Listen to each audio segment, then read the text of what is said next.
I'm General Shane Padden with the Union Army of the West and the 69th New York Irish Brigade. Here in beautiful Southern California, Costa Mesa, and a beautiful day. You can't beat this for wearing the wool, nice breeze. And we're here for a living history event, Civil War battle reenactment. You probably ask, why would you do something like this? We do it in order to educate the public. I mean, it's a digital age. You can get books, you can get all your stuff online, YouTube, great thing. However, to actually come out for the public and the people to have all five senses touched and stimulated really drives the point home what we do. You can hear the drums, you can smell the horses, you can smell me after a long weekend of camping out, sleeping in the tents, eating food over an open fire. You really can't beat that. And to see the men out on the field maneuvering and operating as they would have back in the 1860s is a sight to behold, and actually brings written words and things that you see on a computer screen or on your phone to life. And without that, history is really starting to become a lost art, if you will. It's key to who we are as Americans, as humans on this planet, and how we interact together. This is probably the most studied battle in the world. We have reenacted with people from Australia. We go back east to do events. We've had people from Europe come to these events.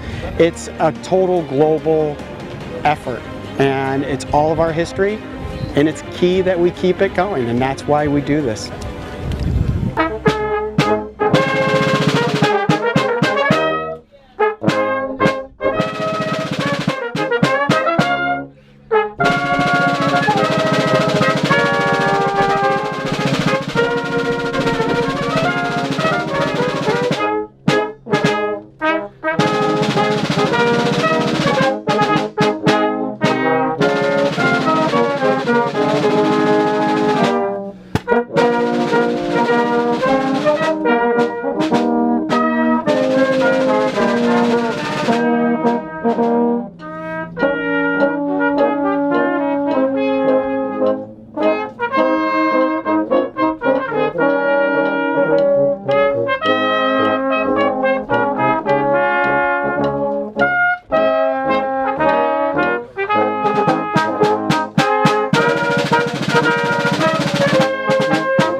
Patrick Christie of the 69th New York State Volunteers, and I am one of the women soldiers as part of the Union Army. There are women that fought in the American Civil War on both the North and the South.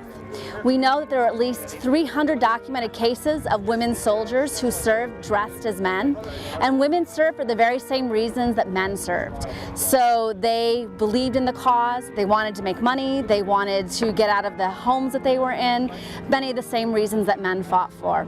And there, as I said, there are over 300 documented cases of women who dressed as men, enlisted, and in the 1860s, the kind of physical that was done for soldiers to enter the Army were very basic, not like what we have now. So it was easy for a woman who had grown up on a farm, who was strong and physically capable, to pass the physical. All she needed were some front teeth and a finger and a thumb to be able to tear the paper cartridge. So there are a number of stories about women that served successfully without being caught. There was one woman who served as bravely as any man and actually lived as a man after the war. And when she was in her 60s, she was injured, had a little bit of dementia. When the doctors examined her, they found out that she was a woman and had been living as a man all of those years. When the government found out, they tried to take her soldier's pension away, but 40 years later, the men that had fought with her went to testify in front of Congress to say that no, she deserves her pension. She fought as bravely as any man. There's also another story, a letter that was written by some soldiers home about a soldier who was promoted to lieutenant for bravery on the battlefield, and the very next day gave birth to a baby boy. So not only was she serving undetected as a woman in the ranks, she was promoted while she was pregnant. So women were an important part of the war effort, many different roles, but again the focus on women soldiers and remembering what the women fought as bravely as the men did. Now near the end of the war, there were also on the southern side women who fought openly. By the end of the war, the Confederacy was low on soldiers, and so the women were actually allowed to serve openly as women. But for the most part, if a woman was found out, she would be kicked out of the ranks, but many times would go to another county, re-enlist, and under a different name and continue to serve. This is the box that was used by the Civil War surgeons when they had a severe amputation or injury of a finger or hand, someplace where the blood would congeal because it couldn't return to the heart, and they would actually use leeches that they transported with and kept alive with the holes in the top, and these leeches secreted lidocaine so that you couldn't feel them, and that's how come we get leeches on us that we don't know, because that anesthetic that they secrete makes it so you can't feel when they cut through your skin. And that was a good thing when they had the hematomas and the big bolus of blood they couldn't get back. They could suck it out with the leeches and then it wouldn't cause infection as much. So these were an important medical tool back then and today. We still have medical leeches that we use on some cases of amputation. And the bandages, of course, were the linen that was available at the time to wrap around the wounds. And anesthesia was the chloroform or ether most commonly, if it was available. And sometimes all they had was the laudanum, which was a combination of alcohol and opium.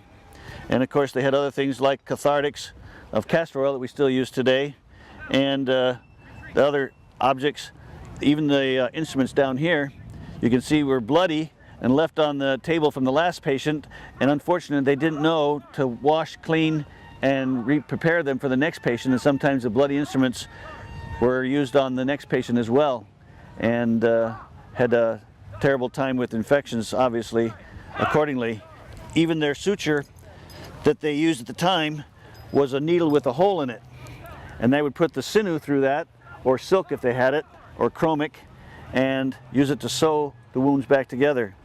So it was a primitive time, but there's an amazing survival rate considering the things that were involved in all of that they did in the Civil War.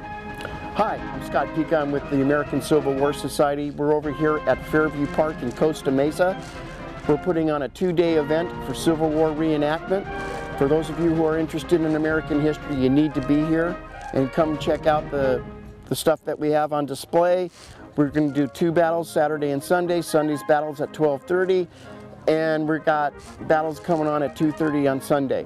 We have it all here. We've had cavalry, mounted cavalry, dismounted cavalry, infantry, artillery, food to eat, all kinds of music and poetry, literature, games, all kinds of stuff. Please get over here as soon as you can. Come and enjoy the show. This is our 6th year. It's bigger and better than ever. Thank you.